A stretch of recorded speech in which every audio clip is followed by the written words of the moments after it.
Enfoque. Geopolítica, investigación, relaciones internacionales. Enfoque. Una mirada profunda y decolonial a los hechos más importantes de nuestra historia. Enfoque. Comunicación articulada para el buen vivir. Pueblos con memoria. Nicolás Maduro asume un nuevo mandato este 10 de enero en Venezuela y refuerza la lucha antiimperialista en la región. Bienvenidos, bienvenidas. Esto es Enfoque con Alejandra Patrone y la producción de los pueblos y movimientos articulados en Avia Yala Soberana. Hoy, junto al analista internacional Sergio Rodríguez Gelfenstein, exdirector de Relaciones Internacionales de la Presidencia de la República Bolivariana de Venezuela y ex embajador de ese país en Nicaragua. La entrevista. Sergio, ¿cómo estás? Bienvenido a Enfoque, es un gusto recibirte. Hola Alejandra, muchas gracias por esta nueva invitación. Saludos y feliz año nuevo a todas y todos. Muy feliz año, el gusto es nuestro. Sergio, estamos a muy pocas horas de que Nicolás Maduro sea nuevamente presidente en Venezuela. Hay una fuerte presión, sobre todo de Estados Unidos, en acusar de fraude la elección, algo que estamos escuchando desde el pasado mes de julio. Estamos a horas de que tome posesión Maduro. ¿Cuál es el clima actual en el país? Mira, no sé ni qué decirte porque aquí está todo normal. Yo esta mañana fui al centro de la ciudad, después fui a poner gasolina al vehículo, fui al supermercado y está todo absolutamente normal. ¿Cuáles son los desafíos que tiene Maduro en su nuevo mandato? Mira, yo creo que son varios, pero los podríamos agrupar yo diría que 3 o 4. Hay cosas que deben resolverse porque si no se va a seguir deteriorando la situación de vida de los venezolanos. Por supuesto que esto tiene un origen muy fuerte en las sanciones, en las dificultades para que Venezuela transite su vida cotidiana con normalidad, pero también hay causas de origen interno que el presidente tiene que resolver.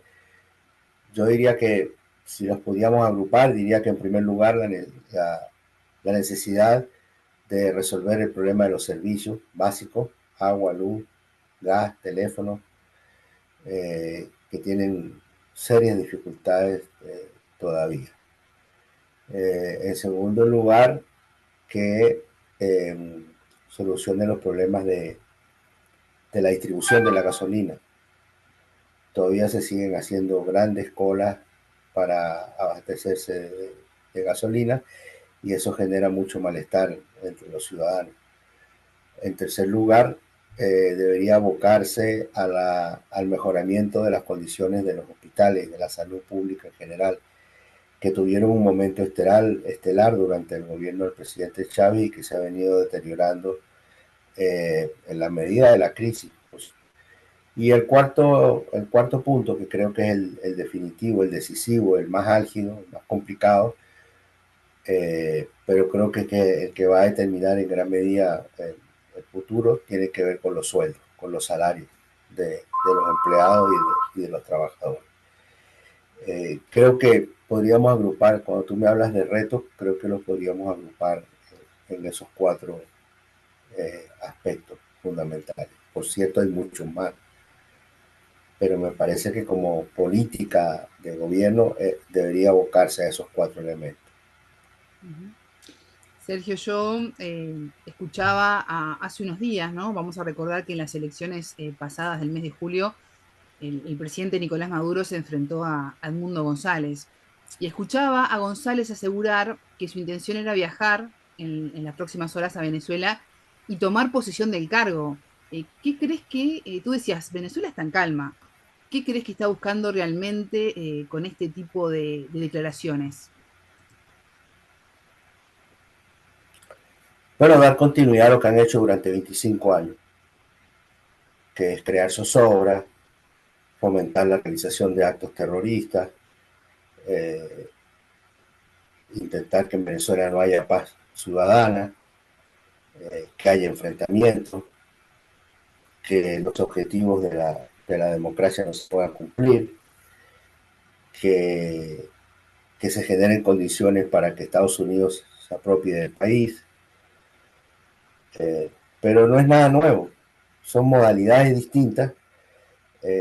Estados Unidos ha puesto en funcionamiento todo su arsenal de actividades. Aquí han hecho sabotaje, han hecho actividades terroristas, invasiones por vía terrestre, invasiones por vía marítima, alianzas con el narcotráfico, alianzas con el paramilitarismo, alianzas con la delincuencia organizada, intentos de asesinar al presidente, intentos de fraccionar a la Fuerza Armada, sabotaje a los servicios básicos, bloqueos, sanciones. O sea, aquí se ha implementado de todo. Y bueno, ahora hay esta nueva modalidad frente a la cual una vez más habrá que dar respuesta.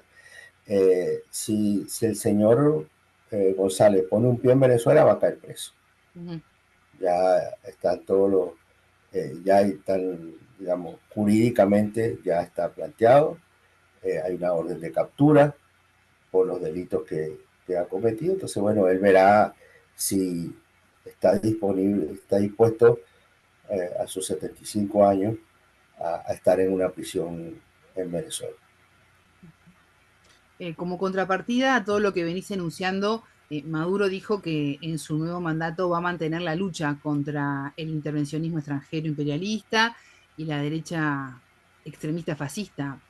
Esto es lo que quiere el pueblo venezolano y de alguna manera Sergio desespera a Washington en su intento de dominar Venezuela y plantarse de otra manera, ¿no? A partir de allí en el continente. Bueno, curiosa y paradójicamente esta toma de posesión del presidente Maduro se hace en medio de una gran incertidumbre, pero la incertidumbre no está en Venezuela, sino que está en Washington. ¿Qué va a pasar el 20 de noviembre? Y se llega a niveles de, no sé si llamarlo ridiculez o, entonces no encuentro el adjetivo, pero cuando los principales líderes de Europa dicen que no van a hacer nada respecto a Venezuela para esperar cuál es la decisión del presidente Trump el 20 de noviembre, entonces te das cuenta, digamos, de que hay unos niveles de subordinación espantosos. O sea, nunca en la historia se había llegado a estos niveles de subordinación. Entonces, esta toma de posesión de Maduro se hace también bajo el influjo de la incertidumbre de saber qué actitud va a tomar el presidente Trump respecto de Venezuela. Y el marco de acción es muy amplio. Puede ser desde la posibilidad de ordenar una intervención armada en Venezuela hasta querer negociar con Maduro. Entonces, nosotros no podemos, Venezuela no puede hacer nada frente a eso. Curiosamente también, cuando el presidente Trump ha planteado el tema de los migrantes y del retorno de los migrantes, el único gobierno que le ha dicho estamos de acuerdo, conversemos y hacemos un plan conjunto como ya se hizo durante la administración Biden, en que se hizo un plan de conjunto para el retorno de los migrantes venezolanos ilegales. Entonces, no sabemos qué vamos a ver, si el Trump extraordinariamente pragmático o el Trump extraordinariamente ideologizado, que no es su característica. Entonces, en realidad, el factor que influye sobre los hechos que podrían acaecer en Venezuela en los próximos años no tiene que ver con temas internos, porque aquí la situación es de total control por parte del gobierno desde el punto de vista político, desde el punto de vista de seguridad, desde el punto de vista militar. Y entonces, bueno, habrá que ver qué decisión adopta Estados Unidos, sabiendo que no tiene un componente interno cohesionado con proyecto propio, sino que si intenta cambiar la situación de Venezuela, lo va a tener que hacer necesariamente por vía de la fuerza. Eso es lo que está por verse. Ujú. Sergio, ¿y cómo ves el acercamiento de Venezuela con los BRICS? Algo que molesta mucho a Estados Unidos. Bueno, lamentablemente no solo molesta a Estados Unidos, también molesta a otros, incluyendo a Brasil. Eh, entonces, eh, es una situación natural para Venezuela. Venezuela es un país excluido del mundo occidental, es un país perseguido, es un país acosado. Entonces es natural que Venezuela busque acomodo en una instancia distinta, en una instancia donde eh, puede ser acogido de manera útil para ambas partes. Venezuela tiene mucho que aportar como miembro de BRICS, pero curiosamente el que vetó el ingreso de Venezuela a BRICS es Brasil, es Lula. Entonces, pero eso va a seguir un curso natural. Venezuela, el espacio natural de Venezuela en el mundo en BRICS, y eso más tarde o más temprano, cuando Lula ya no sea presidente o cuando la idiotez se le quite, es muy probable que Venezuela pueda ingresar a BRICS, porque tampoco los países BRICS, países poderosos como China, como India, como Rusia, pueden estar sujetos a la imposición de Brasil. Mm. Sergio, ¿cómo será la relación de Venezuela con la región? Teniendo en cuenta además los cambios que han habido a nivel continental y las elecciones que se esperan para este año 2025. Bueno, creo que la pregunta es al revés. ¿Cómo será la actitud de la región con Venezuela? Ujú. Porque la política de Venezuela ha sido clara y no ha cambiado. Nosotros estamos dispuestos a tener relaciones con todos aquellos países, independientemente de cuál sea la orientación política o ideológica de su gobierno, siempre y cuando que las relaciones se den en un marco de respeto mutuo, de respeto a la institucionalidad del país, de respeto eh, a, a, a las decisiones que los pueblos han tomado. Entonces, eso no ha cambiado. Y con aquellos países con los cuales se mantienen relaciones de respeto, nosotros tenemos esas relaciones. Pero mira, Alejandra, yo Sí. te diría que este tema de las relaciones hay que analizarla ya en una dimensión mucho más estructural, porque yo creo que estamos en un momento de revisión de paradigmas en materia de política exterior. Y uno a veces se pregunta para qué tiene relaciones. O sea, ¿para qué sirve tener relaciones si no tiene ningún tipo de vínculo? Ni político, ni cultural, ni económico. Entonces, finalmente, a lo mejor lo único que hace falta es tener consulados para resolver los trámites. Creo que estamos viviendo un momento de transformación paradigmática de la diplomacia y de la política internacional. Eh, Nosotros aquí tenemos ya no sé cuántos años sin embajada de Estados Unidos y creo que es mejor. Yo personalmente creo que es mejor, porque la embajada de Estados Unidos lo único que hacía aquí era conspirar. Entonces, ¿qué sentido tiene? Es casi masoquista tener una embajada para que conspiren contra ti mismo, porque nosotros no tenemos ningún tipo de relación de otro con Estados Unidos. Las relaciones en materia petrolera se hacen a través de empresas, no a través de, de los gobiernos. Entonces, por eso plantea un dilema y plantea un debate que, bueno, no es este el espacio para hacerlo, pero yo me cuestiono eso. Ujú. Por ejemplo, el otro día un medio de comunicación me quiso preguntar, me quiso hacer una entrevista para hablar del rompimiento de relaciones entre Paraguay y Venezuela. Y yo dije, ¿qué Sí. trascendencia tiene eso? Si tú quieres preguntarme sobre esto que tú me acabas de preguntar, cómo se van a modificar las relaciones internacionales, los vínculos internacionales de Venezuela con el resto de los países de América Latina, eso es un tema. Pero que Paraguay decida romper relaciones cuando nosotros sabemos que qué es Paraguay y qué es su gobierno, sin desmerecer, por supuesto, al pueblo paraguayo con el cual Venezuela tiene excelentes relaciones y las va a seguir manteniendo. Entonces, la actuación hoy de gobiernos que están, ya ni siquiera se puede utilizar la palabra alineado, sino subordinado, y que eso se va a incrementar más, dadas las características del presidente Trump. El presidente Trump no establece relaciones con aliados, establece con relaciones con subordinados. Ahí tienes la manera como está tratando a Dinamarca, que es un aliado. Ahí tienes la manera de cómo está tratando a Panamá, que es un aliado. Entonces, no distingue entre amigos y enemigos. Para él, todos son subordinados a Estados Unidos. Entonces, por eso te digo, la pregunta es, ¿cómo va a hacer América Latina para relacionarse con Venezuela? Y eso no depende tampoco de los países de América Latina, ni de, ¿tú crees que Boris o Santiago Peña o no sé, o la señora Boluarte deciden la política exterior de sus países? No, eso se decide en Washington. Es brutal, es brutal decirlo, pero es así. Si los países europeos, no estoy inventando nada, Alejandra, hay que leer los medios de comunicación, dicen las declaraciones de los líderes europeos que dicen que están esperando qué va a decir Trump para tomar decisiones de política exterior.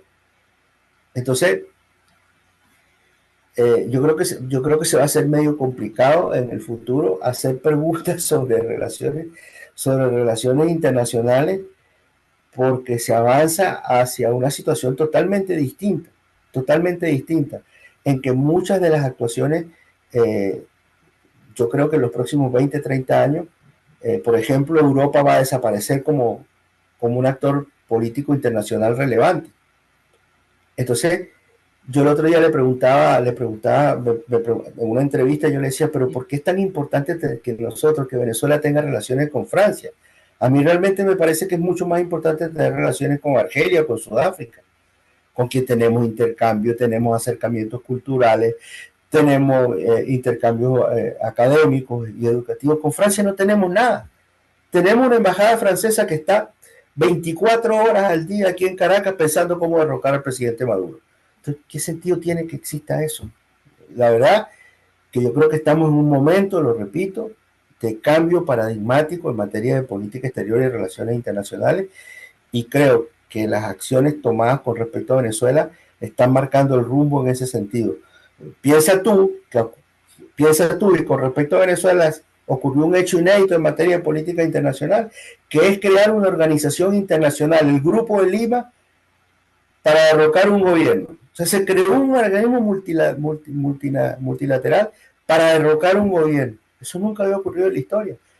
Ocurren cosas tan increíbles como, por ejemplo, el señor Borrell, cuando todavía tenía el cargo en la Unión Europea, lo entrevistan en la televisión española, y la periodista le pregunta, señor Borrell, hace ya 5 años, cuando estaba Guaidó en el tapete, ¿sí? La periodista le pregunta, señor Borrell, ¿a quién reconoce como presidente de Venezuela? Dice, por supuesto, al señor Guaidó.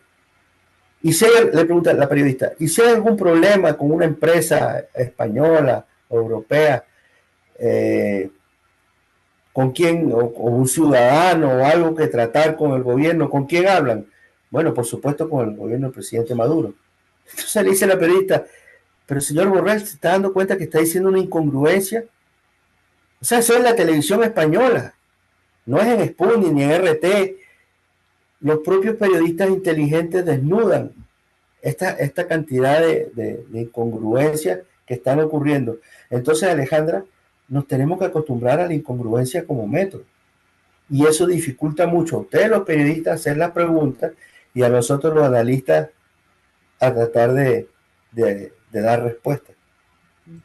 Sergio, ¿y cómo ves en qué expectativa tenés en realidad para Venezuela y la región en la construcción de este nuevo orden mundial, en donde vemos la caída de la unipolaridad y estamos camino hacia la multipolaridad?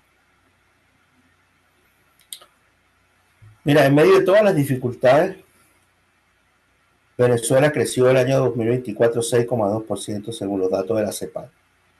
fue el tercer país de la región con mayor crecimiento. El clima de paz, yo estuve ahora, pasé unos días de descanso en la playa y había miles y miles y miles de ciudadanos en las playas disfrutando. Nosotros tenemos, a diferencia de ustedes que están al sur, Sí. nosotros tenemos unos días, unas vacaciones cortas de fin de año, de Navidad y fin de año. Y las vacaciones largas son a mediados de año, que es nuestro verano, digamos. Y eran miles y miles de personas disfrutando, ajenas totalmente a cualquier elemento de carácter confrontacional. La gente aquí quiere vivir en paz. La gente no quiere seguir en una situación conflictiva. Entonces, por eso te digo que hay mucha distancia respecto de lo que ocurre aquí y lo que se dice afuera. Yo le decía hace unos meses en Chile, en una entrevista, le decía que me daba más miedo leer la prensa chilena con respecto a lo que dice sobre Venezuela que estar en Venezuela. Entonces, mira, yo anoche fui a una fiesta de un amigo mío en una ciudad fuera de Caracas, a 60 kilómetros de Caracas, y regresé a las 11:30 de la noche por una autopista. Sí. A esa hora la ciudad está bastante vacía y todo estaba tranquilo, absolutamente tranquilo. Entonces, en ese sentido, si a nosotros nos dejaran desarrollar nuestras propuestas, nuestros proyectos, si dejaran que nuestra economía funcionara normalmente, Venezuela tiene un potencial de crecimiento gigantesco, gigantesco. Piensa tú que en medio de sanciones extremas crecemos el 6,2%. ¿Tú te imaginas qué pasaría si no tuviéramos esas sanciones? Ese crecimiento del 6,2% se produce, disculpa la redundancia, produciendo alrededor de 900,000 barriles de petróleo diario. Nosotros podemos producir 3 millones o más.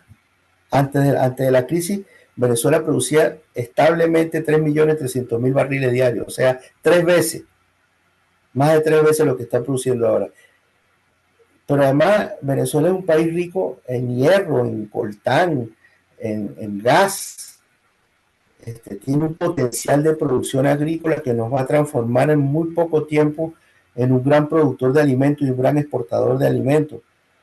Entonces, la situación del país, la potencialidad económica del país podría permitir que no solamente generemos condiciones de desarrollo para nuestros ciudadanos, sino que nos transformemos en un país que puede colaborar, en primer lugar, con los países vecinos y hermanos de América Latina, pero también con los países del sur en materia de energía y de alimentos. Entonces, tenemos que, evidentemente sabemos que Estados Unidos no lo va a permitir nunca. Más allá de que en algún momento prime alguna racionalidad en algún mandatario estadounidense y podamos establecer ciertos vínculos de cooperación en igualdad de condiciones, el acoso de Estados Unidos, porque Estados Unidos dejaría de ser un país imperialista y eso tiene que ver con su ADN. Entonces, en la medida también, esto es un proceso paralelo que se da con lo que tú decías, con el proceso de transformación del mundo hacia la multipolaridad, hacia la creación de nuevos espacios de poder global, hacia la generación de una economía ganar-ganar, hacia relaciones ventajosas entre los países del sur, hacia un acercamiento mucho mayor entre los pueblos, es decir, hacia nuevos paradigmas de la coexistencia, de la existencia de la humanidad. Y en eso, Venezuela tiene un gran espacio y un gran papel que jugar y grandes posibilidades de aportar. Ahora, tenemos que resolver nuestros problemas que, como te dije al comenzar esta conversación, tiene que ver con la agresión imperial, pero también tiene que ver con problemas internos que hay que desarrollar, que hay que resolver, de gestión pública, de administración pública, de eficiencia en la gestión y en la búsqueda de soluciones que sí pueden encontrarse internamente. Sergio Rodríguez Gelfestein, exdirector de Relaciones Internacionales de la Presidencia de la República Bolivariana de Venezuela y ex embajador de ese país en Nicaragua. Muchas gracias por estos minutos con Enfoque. Bueno, muchas gracias, Alejandra, muchas gracias a Enfoque por darme la posibilidad de conversar y dar a conocer algunos puntos de vista que deben servir para el debate. Cada quien tiene que conocer y sacar sus propias conclusiones. Eso también forma parte del cambio de paradigma, que cada ciudadano saque sus propias conclusiones y que solidifique sus criterios para evitar que sea penetrado por la propaganda y por la mentira de la canalla mediática internacional. Muy feliz año y lo mejor para el pueblo venezolano.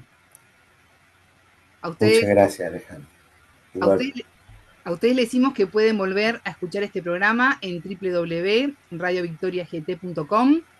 Ya se viene la frase del día. Tengan todos ustedes una excelente jornada. Buena vida para todos.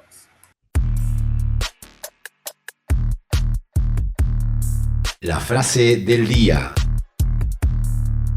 Estados Unidos ha puesto en funcionamiento todo su arsenal de actividades. Aquí han hecho sabotaje, han hecho actividades terroristas, invasiones por vía terrestre, invasiones por vía marítima, alianzas con el narcotráfico, alianzas con el paramilitarismo, alianzas con la delincuencia organizada, intentos de asesinar al presidente, intentos de fraccionar a la Fuerza Armada, sabotaje a los servicios básicos, bloqueos, sanciones. O sea, aquí se ha implementado de todo.